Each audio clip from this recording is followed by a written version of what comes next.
Shalom, selamat pagi Bapak Ibu Saudara yang dikasihi Tuhan Yesus Kristus. Sebelum kita mendengarkan kebenaran firman Tuhan, mari kita berdoa.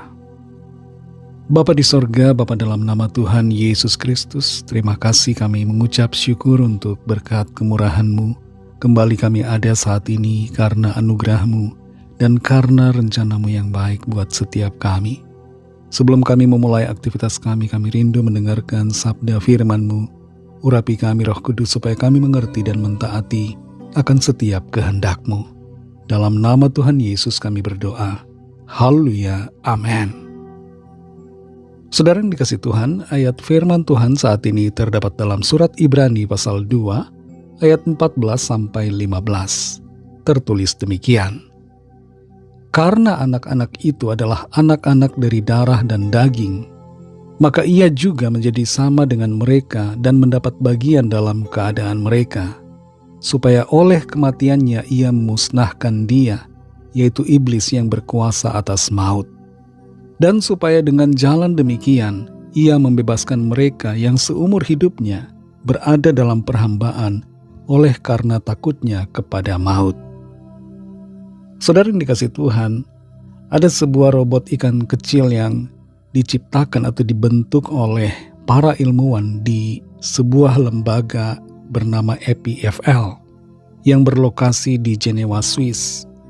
Mereka menciptakan robot ikan kecil ini dengan wujud kelihatan seperti ikan, bergerak dan mengibaskan ekor persis seperti ikan asli, dengan suatu tujuan agar robot ikan ini menuntun ikan-ikan yang asli, yaitu yang berjenis zebrafish, supaya ikan-ikan yang asli itu tidak berenang menuju ke arah yang dapat mematikan mereka.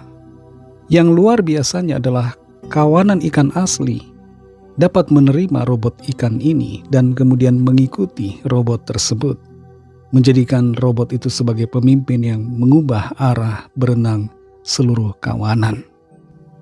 Jauh melebihi apa yang dilakukan oleh para ilmuwan dengan menciptakan robot ikan, Allah menjadikan dirinya sebagai manusia dan masuk dalam kehidupan umat manusia dengan satu tujuan untuk membawa semua manusia kepada keselamatan dan agar setiap orang yang mengikuti dia tidak mengalami maut selama-lamanya. Dalam Ibrani 2 ayat 14-15 ini dikatakan, karena anak-anak itu adalah anak-anak dari darah dan daging, maka ia juga menjadi sama dengan mereka dan mendapat bagian dalam keadaan mereka, supaya oleh kematiannya ia memusnahkan dia, yaitu iblis yang berkuasa atas maut, dan supaya dengan jalan demikian ia membebaskan mereka yang seumur hidupnya berada dalam perhambaan oleh karena takutnya kepada maut. Tuhan Yesus yang adalah Allah menjadi manusia agar bisa masuk ke tengah-tengah umat manusia. Dia hidup, dia makan, dia bisa mengalami kelelahan, dia bisa mengalami kehausan sama seperti manusia. Dan dia juga dapat mengalami kematian secara jasmani. Tapi kematiannya bukanlah kematian untuk selama-lamanya, karena dia adalah Allah yang tidak berdosa dan manusia yang tidak berdosa, sehingga maut tidak dapat menahan dia. Tetapi maut justru dikalahkan olehnya, sehingga oleh kemenangannya, setiap orang yang percaya kepadanya dapat ikut mengalami kemenangan atas maut dan mendapatkan anugerah kehidupan yang kekal yang dijanjikan olehnya. Ada banyak orang yang tidak mengerti mengapa Allah mau menjadi manusia. Tapi ayat ini menjelaskan penyebabnya, mengapa Allah membiarkan dirinya menjadi sama dengan kita. Tujuan dari Allah, Sang Pencipta, dimotivasi oleh kasih-Nya yang besar, sehingga Dia rela untuk menjadi sama dengan kita, dengan satu tujuan untuk mengorbankan nyawanya, agar kita semua dapat diselamatkan. Saudara yang dikasihi Tuhan, kematian Kristus memusnahkan iblis yang berkuasa atas maut dan kebangkitannya memberikan kita kemenangan, sehingga kita pun akan mengalami kebangkitan dan kehidupan yang kekal. Tuhan Yesus adalah jalan dan kebenaran dan hidup, dan Dia adalah Allah sendiri yang telah datang untuk menyelamatkan saudara dan saya.